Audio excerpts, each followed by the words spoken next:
नमस्कार दोस्तों, हमारे चैनल पर आपका स्वागत है। पवित्र कार्तिक मास का एक नाम दामोदर मास भी है। दम कहते हैं रस्सी को और उदर कहते हैं पेट को।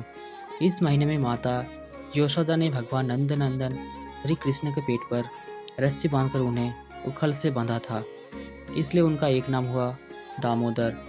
भगवान और उनकी माता के बीच ये लीला कार्तिक के महीने में हुई थी, इसलिए उस लीला की याद में इस महीने को दामोदर भी कहते हैं। ब्रिज में सुबह सुबह जब गोपियाँ दही मंथन करती थी तो उनका ये भाव होता था कि नंदलाल ये मक्खन दही खाए। हमारे कहने पर वो छलिया नटखट नाचता और नन्हे नन्हे हाथों से मक्खन को पकड़ता। भक्तों की इच्छा को पूरा करने के लिए भगवान उनके यहाँ जाते, किंतु जब देखते कि दही मक्खन तो उनके पहुँच से दूर ऊपर छींके पर रखा है तो अपने मित्रों के साथ उसको किसी प्रकार से लूटते। गोपियाँ इससे आनंदित तो होती, किंतु नंदनंदन को देखने के लिए किसी न किसी बहाने से यशोदा माता के यहाँ जाती और शिकायत करती। माता यशोदा अपने लाल से ये कहती कि अरे कान्हा, अपने घर में इतना मक्खन दही है, फिर तू बाहर क्यों जाता है।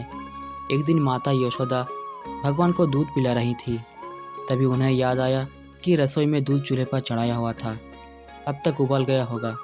माता ने लाल को गोद से उतारा और उबलते दूध को आगे से उतारने के लिए लपकी। श्री कृष्ण ने रोष लीला प्रकट की और मन ही मन बोलने लगे कि मेरा पेट अभी भरा नहीं और मैया मुझे छोड़कर रसोई में चली गई।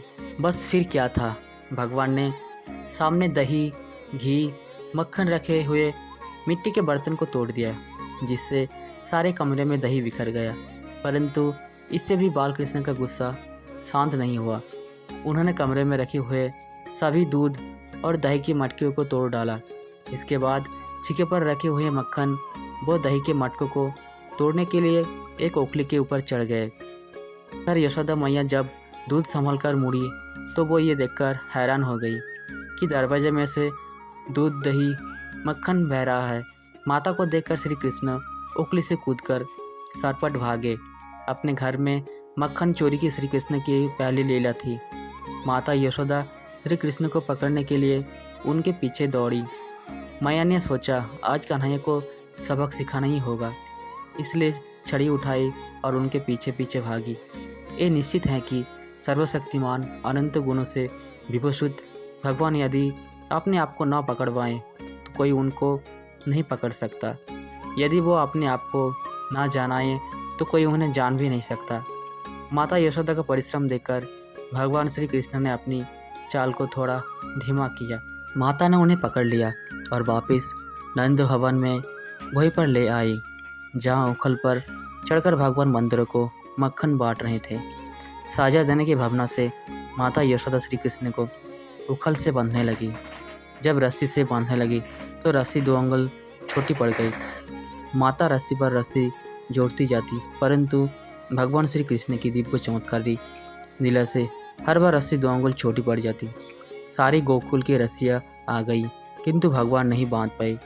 रस्सी हमेशा 2 अंगुल छोटी रही। भगवान ने अपनी इस लीला के माध्यम से हमें बताया कि वो छोटे से गोपाल के रूप में होते हुए भी अनंत है। अपनी वात्सल्य रस की भक्त माता यशोदा की इच्छा पूरी करने के लिए वो लीला पुरुषोत्तम जब बांधे तो पहली रस्सी से ही बांध गए, बाकी रस्सियों का ढेर यूं ही पड़ा रहा। इस लीला के बाद से ही भगवान श्री कृष्ण का एक नाम हो गया दामोदर। श्रीमद् भागवत की टीका में हर बार रस्सी को 2 अंगुल कम पड़ने का कारण बताते हैं। 2 अंगुल अर्थात मनुष्य की भगवान को पाने की निष्कपट भक्तमय चेष्टा और भगवान की कृपा। जब दोनों होंगे तभी भगवान हाथ आएंगे, नहीं तो कोई भी भगवान को प्राप्त नहीं कर सकता। तो दोस्तों, अगर ये कहानी आपको अच्छी लगी है तो कमेंट्स में ज़रूर बताएं और चैनल पर पहली बार है तो सब्सक्राइब ज़रूर करें। धन्यवाद।